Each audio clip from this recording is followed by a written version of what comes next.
வணக்கம் ஃப்ரெண்ட்ஸ்.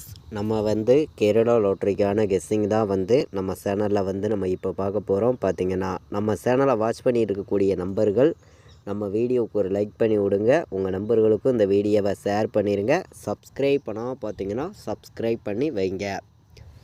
இன்றைக்கி தேதி பார்த்திங்கன்னா 5ஆம் தேதி 6வது மாதம் 2024 புதன்கிழமை நடைபெறுது. 50-50 ட்ரா நடைபெறுது. 97வது ட்ராவாக நடைபெறுது. இந்த ட்ராவுக்கு தான் நம்ம இப்போது கெஸ்ஸிங் பார்க்க போகிறோம். பார்த்திங்கன்னா முன்னாடி நாள் நமக்கு வந்திருக்கிற ரிசல்ட்டு என்ன ரிசல்ட்டுன்னு பார்த்திங்கன்னா உங்களுக்கே தெரியும். 6-6-5ன்னு ரிசல்ட்டு வந்திருக்கு. யாருமே கொஞ்சம் எதிர்பார்க்காத ரிசல்ட்டாக தான் வந்திருக்கு. யாருமே எதிர்பார்த்துருக்க மாட்டீங்க இந்த மாதிரி ஒரு ரிசல்ட் வரும்னு. பார்த்திங்கன்னா நம்ம 5ங்கிறதும் நம்ம பெருக்கல் மெத்தேடில் கிடச்சிருந்துச்சி. 0-5 தான் கிடச்சிச்சு. நம்ம 0 மட்டும் ஸ்ட்ராங்காக கொடுத்துட்டு 5ஆம் நம்பர் நம்ம எடுக்கலை.